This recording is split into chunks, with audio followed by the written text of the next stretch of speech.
They put me at table 12, behind the speakers, next to the restroom, like I was just some background prop in my own daughter's wedding. I didn't complain. I smiled. I clinked glasses with strangers. But in my jacket pocket was an envelope heavy enough to burn the whole evening down. When the best man gave his speech, everyone laughed. When Marcus's father took the mic, he called my daughter a fine addition to the family brand.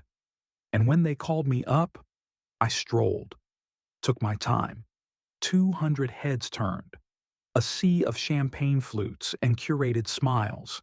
I reached the microphone, pulled out a folded card, the one my daughter made me when she was 8 years old. And then I told them who she used to be. Before the lies, before Marcus, before she forgot where she came from. What happened next? Let's say the groom didn't make it to dessert. Stick around, subscribe if you haven't, because what I said next changed everything. My name's Robert Chen. I'm 71 years old, retired postal worker, 40 years delivering letters in sun, snow, and sideways rain. Never called in sick once. Not glamorous work, but it paid the bills. Got 3 kids through college. That's what mattered. I never needed anyone to be impressed. I just needed to be proud when I looked in the mirror. Rebecca, she's my youngest, always had a fire in her. Smart, stubborn, couldn't have been more than 7 when she told me she was going to run her own company someday. Used to draw logos on napkins and pitch me her business plans while we ate cereal. We were close. The kind of close where a kid doesn't just love you, they like you. After school, she'd climb in my truck and we'd do the last few mail stops together. She made herself a paper mail bag out of a grocery sack and even drew little stamps on it. That kid.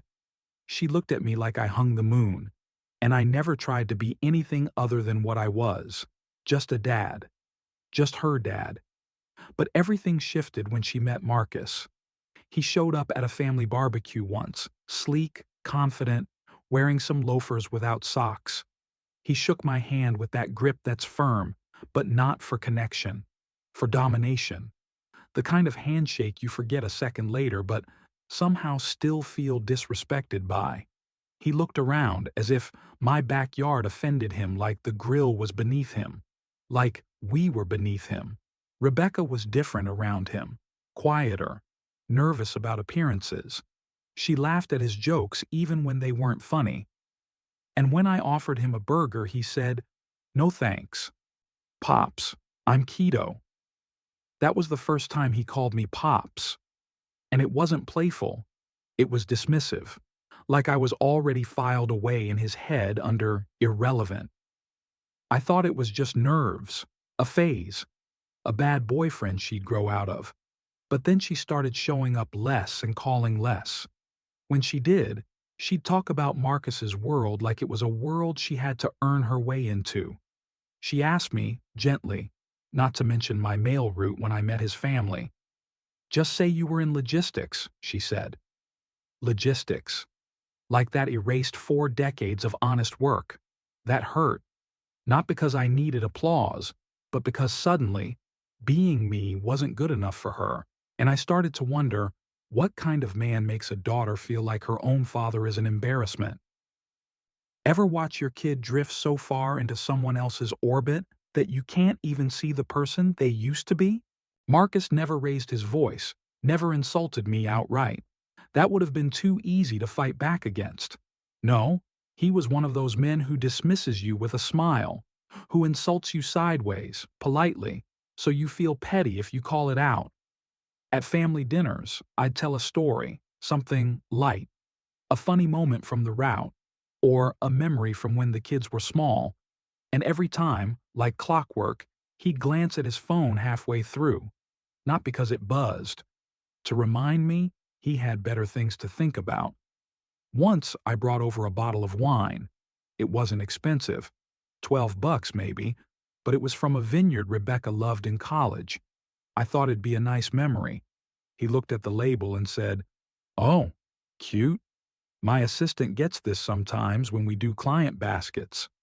Then he poured himself something else, in front of me. Didn't even pretend to taste it. I looked at Rebecca. She just smiled like she didn't hear it, or didn't want to. It got worse as the wedding planning ramped up. His parents were covering most of the costs. Every conversation made that clear. They picked the venue, the band, even the monogram napkins. My contribution? The rehearsal dinner. I offered to host it in my backyard, grill some food, keep it simple, personal. Rebecca hesitated, then said, Marcus already booked something, a place downtown. It's $400 a plate. You're okay covering that, right? $400 per persona.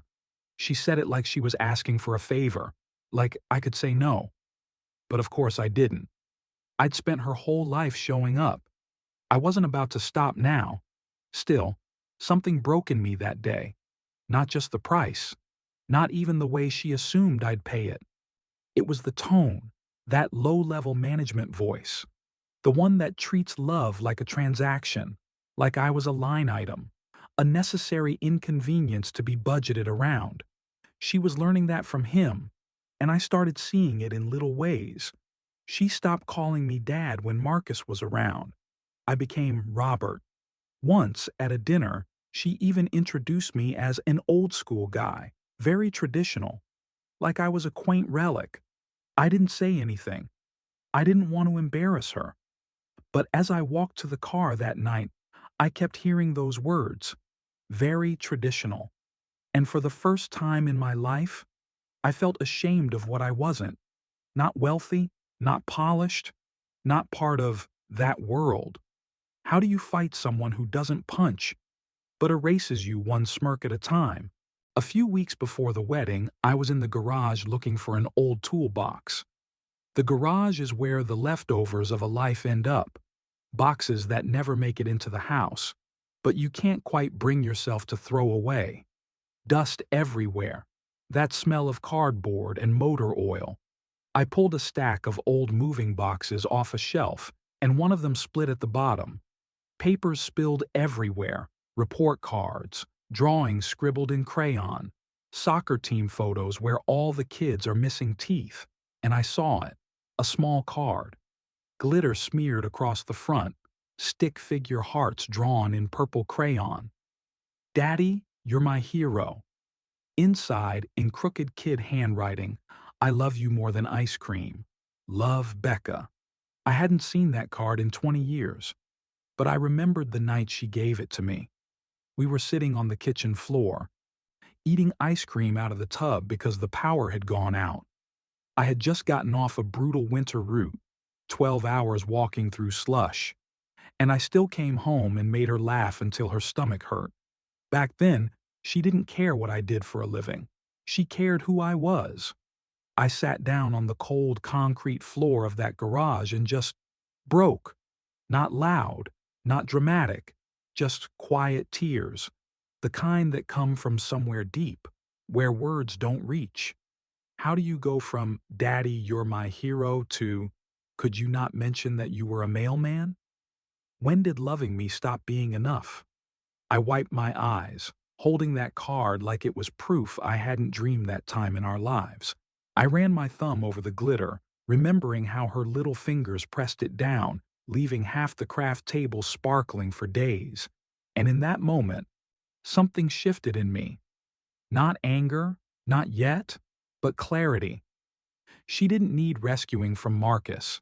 She needed reminding of the person she used to be, the person who valued heart over status, character over money. I wasn't going to sit quietly and watch her marry someone who convinced her she was only worth what he could show off. I would not be erased. That Father's Day card didn't just remind me of who she was. It reminded me of who I was. And I made a decision, sitting on that concrete floor. If speaking the truth burned the wedding to the ground, so be it. Have you ever had one moment, a single object, that changed everything you thought you were willing to tolerate? A few days after finding that Father's Day card, my phone rang. Rebecca. Her voice was tight, efficient, the tone of someone who's already rehearsed what they want to say and needs you to agree. Dad, quick thing about the seating chart. Seating chart. Funny how a simple phrase can split a life into before and after. She continued. Marcus's parents made some adjustments. They're putting you at table 12. Table 12. I didn't understand at first. Where's table 12? Silence. Then, toward the back, near the sound booth. I waited for her to say she hated it that she fought for me, that she insisted her father sit somewhere near her, somewhere that mattered. Instead, she added, almost apologizing, they needed the front tables for Marcus's business associates. Business associates. Strangers. Strangers get to sit closer to my daughter than I do on her wedding day. I felt something behind my ribs twist, slow and painful. I swallowed. Where's your mother sitting? Table 3, she said, with her husband. Table 3. Front section. My ex-wife's new husband, who has known Rebecca for 5 years, was apparently closer to my ex-wife's family than I was. I stared at the wall, at the framed photo of 7-year-old Rebecca sitting on my shoulders, hair full of confetti from the county fair. She'd spent the whole ride home telling me I was the strongest dad in the universe. Now, apparently, I wasn't even strong enough to qualify for the first 3 tables. I kept my voice steady. Sure, honey, I understand. Because that's what fathers do, right? We say we understand, even when we don't. She exhaled, relieved. Thanks, Dad. I knew you'd be reasonable. Reasonable. That word landed like a slap. Reasonable meant quiet. Reasonable meant erased. When she hung up, I set the phone down on the counter and just stood there, listening to the silence fill the house. A house she used to run through barefoot, laughing. Now she was placing me behind speakers and near the restrooms, like I was an afterthought, like I was clutter. I didn't scream, didn't punch a wall. That's not who I am. Instead, the devastation sharpened into something colder. Focus. She might not remember who I am, but I do. I am the man who walked her for miles through the freezing night because she had colic and wouldn't sleep. I am the man who worked overtime so she could have a prom dress she loved. I am the man whose shoulders carried her through parades, street fairs, and life. And I would not sit quietly at table 12 and watch her throw herself away. That was the moment my decision solidified, not out of anger, but out of love. Love that refuses to sit in the back row and watch a life be ruined. Love that knows the difference between support and silence. Love that is willing to become loud. Because sometimes the only way to save someone is to stop being reasonable. Have you ever reached a point where staying quiet would hurt more than speaking up? After that call, I didn't sulk, didn't wallow. I made a list, not a hit list, not a revenge fantasy, a fact list. Who is my daughter marrying? What don't we know? And who do I trust to help me find out? First, I called Jennifer, Rebecca's older sister. Tell me everything you remember about Becca growing up, I said. She laughed at first, then heard the tone in my voice. No filters, I said. I need the real stuff. The Becca who used to climb trees in a dress. The one who wrote poems in her sneakers so nobody else could see them. She gave me stories, soft ones, loud ones, the kind that matters. Then I called her brother, Michael. Same question, different angles. Then her mother, my ex-wife, Linda. She was wary at first, but when I told her I was trying to remember who our daughter really was, before money, before Marcus, she gave me more than I expected.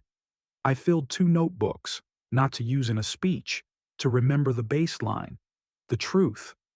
Then I made the most important call of all, Tommy Rizzo. We'd walked the same routes for 30 years, knew each other's dogs, injuries, and divorce timelines. He picked up on the second ring. Hey, Tommy, I said, I need a favor. Name it. I need you to ask your daughter something for me. His daughter Rachel had gone into the private sector as a licensed PI. Smart, discreet, thorough. Does Marcus Langley have a history? I asked. Anything I should know? Tommy didn't ask why. 3 days later, Rachel called me directly. Her voice was calm, surgical. He's been engaged twice before, she said. Both ended quietly. Non-disclosure agreements were involved. Settlements, too. In both cases, the women accused him of cheating with multiple partners. I felt my stomach tighten, but I stayed silent. There's more, she said. Marcus had a business associate in Connecticut, a woman named Jennifer, not our Jennifer, who believed she was his exclusive partner. Rachel had phone logs, hotel records, and even surveillance stills. 8 months, multiple cities. One ring is already on Rebecca's finger. She emailed me the files. I opened them on my old laptop, slowly, deliberately.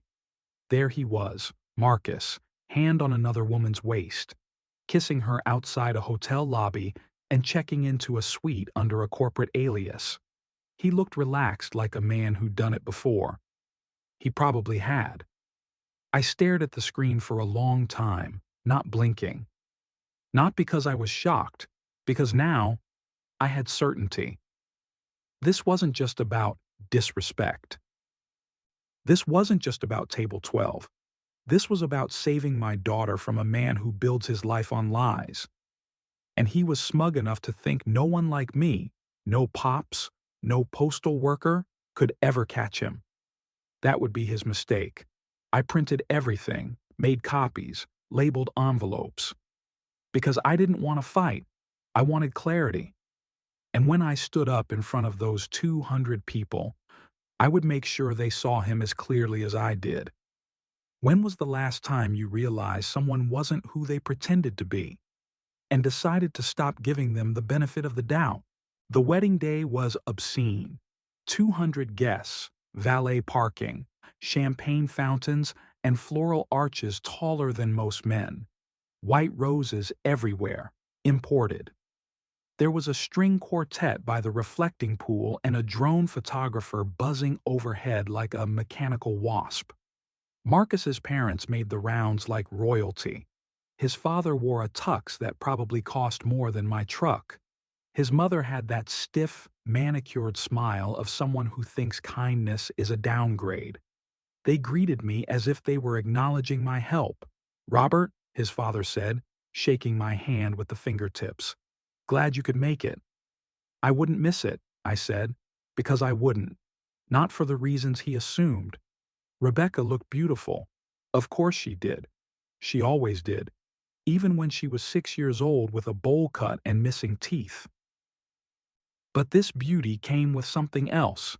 A strain around her eyes, a tension in her shoulders, like she was holding her breath the whole day, waiting to exhale. I didn't ask if she was okay. She wouldn't have told me the truth. Instead, I stood where I was told. Table 12 was tucked beside a structural column near the DJ's gear. I could barely see the head table. That suited me fine. I carried the envelope in the inside pocket of my jacket. It was thick, dense, a little warm from being close to my chest. I'd run through the toast 100 times in my head. Not rehearsed, etched, like carving words into wood. Permanent, irrevocable. I didn't touch the champagne. I didn't mingle. I didn't chat with cousins I hadn't seen in 20 years. I watched Marcus. He played his part well. The charming groom. The calculated kiss on Rebecca's forehead, the way he leaned in to whisper to guests, all smiles and casual charm. But I knew what was in the envelope. I'd seen the timestamps on those hotel photos. I'd listened to the voicemails Rachel had pulled. I knew who he really was. And I knew what this wedding was. The final mask. I walked Rebecca down the aisle. Her hand on my arm was trembling. She looked forward the whole time. Didn't say a word. The music swelled. People sighed. Cameras clicked. And when the officiant said, "Who gives this woman?" I answered calmly, Her father does. Then I let her go. I sat at table 12, picked at a salad I didn't taste, and waited. Because while they were celebrating a fantasy, I was holding the truth in my pocket, and it was almost time to unwrap it. Have you ever walked through a room full of liars, knowing the one true thing that could burn it all down was in your hands? The MC tapped the mic. Ladies and gentlemen, it's time for the father of the bride to say a few words. Chairs scraped back, glasses clinked, heads turned. I stood slowly. No nerves, no hesitation. Just the weight of truth, of years, of love, of disappointment. I walked to the microphone, the envelope still pressed against my chest. As I passed Marcus, I felt his hand on my back, barely a pat. "Don't make it too long, Pops," he whispered with that smirk. I didn't look at him. I turned to face the crowd. 200 people. Suits, sequins, status. Rebecca sat at the head table looking at me with a smile, slightly forced, tired. I nodded once, then leaned into the mic. "Good evening. I'm Robert Chen, Rebecca's father." Some polite applause. I held up a hand. "Some of you know me, most of you don't, and that's fine. I've been mostly invisible today. Comes with the job, I guess. Postal workers aren't known for being flashy." A few polite chuckles. I didn't smile. "But we are known for something else. Showing up, rain or shine. Day in, day out. Quiet, reliable, steady. The kind of presence people count on, and sometimes forget to appreciate." Rebecca's smile faded a little. Marcus shifted in his seat. I thought long and hard about what to say today. About love, marriage, family. And I realized if I was going to speak at all, I should tell you the truth. I reached into my pocket and unfolded the small card, glitter still clinging to the edges. "This," I said, "is a Father's Day card my daughter made me when she was 8, covered in hearts. Inside it says, 'Daddy, you're my hero. I love you more than ice cream.'" A few people smiled. Some laughed softly. I kept going. I kept this card for decades because it reminded me who she was, who I was to her. And when she started drifting, when she began to speak differently, laugh differently, think differently, I thought maybe I'd lost her. Rebecca's eyes were wet now. She looked down. But then I found this again, and I realized I didn't lose her. She lost herself. A long silence, uncomfortable now. Attention sharpened. "And I know why." I turned to Marcus. "You." His eyes flinched, just barely. "I've been quiet. I've been polite. But I'm done being reasonable." I pulled out the envelope. "This contains hotel receipts, phone logs, and photographs. All was collected over the last 6 months. All during your engagement to my daughter." Gasps rippled across the crowd. Marcus stood up. "You can't." "I can. And I will." I handed the envelope to Rebecca. She took it with shaking hands. Her brother stood and moved to her side. Jennifer, too. A silent phalanx. I have no desire to humiliate anyone, but I will not let my daughter marry a liar, a manipulator, a man who has already made her ashamed of the life she came from. I looked out at the room. This toast isn't for the couple. It's for my daughter. I raised my glass. "Rebecca, may you remember who you are, and may you never again settle for someone who forgets it." I set the mic down. Marcus was shouting. His parents were rising, furious. Rebecca was sobbing, reading the papers. And I walked back to table 12, sat down, drank my champagne, and for the first time in 3 years, I felt like her father again. Have you ever told the truth so loud that it shattered every illusion in the room? The wedding didn't end with a bang. It ended in fragments, whispers, footsteps, a few shouts, a bridesmaid crying in the coat room, the sound of silverware clinking in abandoned plates. I didn't say another word that night. I didn't need to. The truth had done its job. 20 minutes after I sat down, Rebecca found me in the garden behind the venue, alone. Her veil was gone, her makeup smeared. She was still clutching the envelope, though it was half wrinkled in her hand. She looked younger, like the weight of the performance had fallen off her shoulders. "Dad," she said. I stood, didn't speak. She walked toward me. No pretense, no posing, just a daughter who had remembered where she came from. "I'm so sorry," she whispered. "I'm so sorry." I nodded. "I know. I thought I knew what I wanted. I thought if I just looked the part long enough, I'd become someone he could love." Her voice cracked. "But the second you started speaking, I realized I wasn't even me anymore." I opened my arms. She collapsed into them as if she were 8 years old again, like the glittered card had come to life. We stood there in silence for a long time, just breathing. The wedding was called off that night. Marcus tried to talk his way out, said the photos were fake, that I'd hired someone to ruin him. His parents threatened legal action, but the evidence was airtight. And Rachel? She doesn't miss. They left the venue red-faced and roaring, but no one followed them, because in that moment, the people who mattered saw the difference between performance and integrity. Rebecca moved back home, not out of defeat, but out of reclamation. She found a job at a nonprofit, helping at-risk teens. Less money, but she came home every day smiling. We ate dinner together almost every night. We talked again, real talk, not curated updates. She went back to therapy, reconnected with friends Marcus had told her were beneath her. And most importantly, she laughed again. That laugh I remembered from tree houses and cereal box business plans. That real, reckless laugh that didn't care who was listening. She dated again, carefully this time. And then she met David, a high school teacher, wore glasses, read poetry. The first time they came over for dinner, he asked me what it was like being a postal worker. Listened, actually listened, to the stories. When they left, he called me Robert and shook my hand like I was a person worth knowing. Have you ever watched someone rediscover themselves and realize that all your quiet love was finally loud enough? A few Sundays ago, Rebecca and David came over for dinner. It was simple: roast chicken, mashed potatoes, salad from a bag, nothing like the catered showpieces Marcus used to arrange.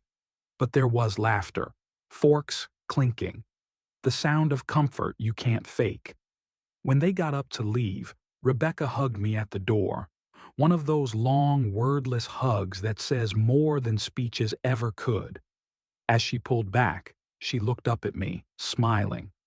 "I love you more than ice cream, Dad." It hit me like a punch to the chest, not because she said it, but because she remembered. We don't get to choose who our children fall for, but we do get to choose when to speak.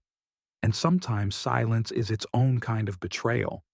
I didn't ruin her wedding to destroy anything. I did it to rebuild her. Sometimes love means standing in front of 200 people and lighting a match, not to burn someone else's life down, but to make your child see the smoke they've been choking on. And Marcus? He vanished. Probably circled back to the same tired patterns, the same mirror he always needed to see his reflection in. But he left something behind. A reminder. You don't need to fight fire with fire. Sometimes you have to turn on the lights and let the truth speak for itself. So if someone you love is drowning in someone else's world, shrinking themselves to fit into another person's illusion, don't stay quiet. Don't wait for it to be the right time. Don't wait until the damage is permanent. Sometimes all it takes is one voice, one unshakable truth, one person who remembers who they really are and refuses to let them forget it. Let that person be you. Have you been quiet for too long? then maybe now it's time to speak. If this story stirred something in you, if you believe in truth over appearances and love that's willing to confront, then don't miss what's next. Subscribe now for more stories that cut deep, speak honestly, and remind us that sometimes the quietest people have the most powerful things to say.